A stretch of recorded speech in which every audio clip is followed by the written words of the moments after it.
All right, welcome back to my channel, Conspiracy and Crime. I appreciate all you conspirators checking in and allowing us to be your entertainment for the next 10 or so minutes. Today, I am going to bring you a story not only from my home country, but my home province as well, and that is going to be in Vancouver, British Columbia, Canada. Now, the story is going to be pretty short because we don't have a lot of information on this person. However, where the story is going to get interesting is when we talk about what happened to this person. So stay tuned. The person we are talking about today is Olivia Williams. Now, Olivia Williams went missing December 6th, 1996. And the little information we have is basically that she was reported missing about 6 months later, almost 7 months in July, and that she had recently had a kid. Okay. Now, it is known that Olivia was a sex worker and a drug user down in East Vancouver, most likely on East Hastings Street, and was a part of that scene and that crowd. Now, where it gets really interesting is that she's disappeared off the face of the earth and nobody knows what happened to her, right? And that's the reason why we do this series Vanished. Now, what makes this story interesting is that she would become tied to one of the most notorious serial killer in Canadian history, okay? And that is going to be of Robert William Pickerton, a.k.a. Willie. All right, pretty crazy stuff. So she disappeared in 96. In 2002, Pickerton was picked up on double homicide, essentially. And later he would be convicted of that double homicide. Now, at the time, they didn't know that there was a serial killer running loose, but they did know that there was people going missing, especially in the sex trade work. And they came up with this list of 50 folks going as far back as the 80s. And Olivia was actually featured on that list of 50. So to this day, we would think that most likely Pickerton was the one that ended up murdering and hiding the body of Olivia.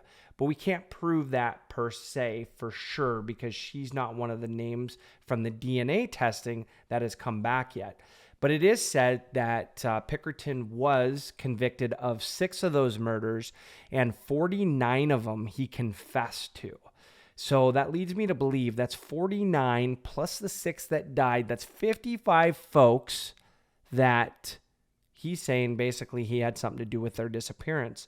Now, the question is, was there more? Because this list was presented not only to the public, but to Pickerton himself. So could there have been more, and has Pickerton been doing this a lot longer? So a little bit of background on Pickerton. He was a pig farmer, and it was a family farm. He actually started out going to school to be a butcher and then decided to come back to the farm. And I'm going to put a picture up. And I don't ever want to say that somebody looks like a serial killer because obviously we've just branded him as a serial killer, and we know he's one of the most notorious in Canada. So any picture I put up at this point, we're already going to frame in our head that he looks like a serial killer. But this one definitely looks like a serial killer before he became a serial killer kind of thing. Very scary look to him. And I could only imagine what those people went through as he was doing his business, right? It's really scary stuff. I did think that was interesting because when I was doing my research, I was looking for cases that typically are going to be in the 90s and early 2000s as I'm trying to bring awareness to cases that have essentially been cold for longer than a decade, because I really feel that the more we get the videos out there, there is an opportunity and a chance to revive some of these cases where it's going to bring information forward and or just put it at the top of our minds and our thoughts. So that's normally what I do. In this case, when I was doing research and I saw that she was on the top 50 list, I had remembered this back when I was living in Canada, but at the time, nobody had been caught. We had just heard that people were going missing. And it was even more interesting because some of the investigators there had said, hey, we think there's a serial killer on the loose. And at the time, you know, in the early 90s, it was basically stated, hey, it's not a serial killer. There's a lot of coincidences that are happening here. But when Pickerton was picked up in 2002, you know, authorities could really put this stuff together. So pretty interesting case for the most part. Again, This case is not about Pickerton, but it is about Pickerton. So I'm going to talk out of both sides of my mouth, obviously. You know, for us, it's about Olivia Williams, and hopefully she is out there somewhere. Highly unlikely for how long that she's been missing, but we still want to get the information out there because we owe that to the people that do go missing each and every year. You saw the statistics at the start of this video.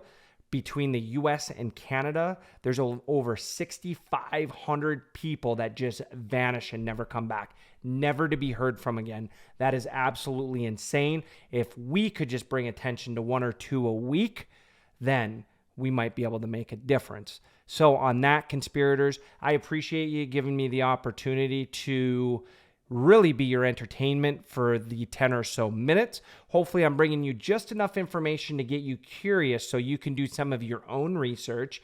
And if you find a case that's very interesting and you would like me to tell the story, leave a comment down below. Let me know. If you're on my Facebook or you're on my Twitter or any of my socials, essentially, you can send me a direct message. You can leave it on my wall, whatever it might be, and I will try to cover those stories. Right now, I am doing all my research and I am coming up with the stories. And I really enjoy the stories that I'm doing, and I really enjoy doing what I'm doing. Again, this is a passion project, but for you folks, I definitely would like to tell some of those stories. All right, conspirators, I'm going to leave you with this. We've been doing a lot of work on the channel, and we're getting close to Christmas, right? So first things first, I want to make sure that you have a very, very good month of December. So not just Christmas Day, but the entire month. Make sure that you express your love to your loved ones because that's very important. And don't forget your fur babies. I'm going to be doing a lot more dog videos based off your requests. We'll make little short videos so you can see how Max is coming along with the 2 big puppies, right? And I also would like to solicit your feedback on the channel. What stories would you like to see? Any changes that you would like to be made? Again, we are going to make some changes to the sound. We've got to put some foam up. That is coming. It's going to take a little while. We did make some changes to our walls because nobody liked the yellow walls that were behind us. We are going to add some curtains. All of this stuff takes time, right? And me and our staff being me, myself, and I do everything. I do the video, I do the editing, I do the audio. I do have some help with some of the thumbnails sometimes, and I did have help with some of the painting, but most of this stuff is done by me. I work a full-time job on the side. Again, I don't get paid to do this. This is a passion project. It's something that I really believe in. Love doing true crime, and I want to have a community that's going to make a difference out there for people that could use a difference made in their lives. So, with that all being said, I'm going to leave you with this. Have a wonderful week. You will see another video this Wednesday. Hopefully you'll see some changes in the background as well. And I'll take any of your feedback as we're going along, as we're building this community, and add it into those videos. So that's it for me. Over and out.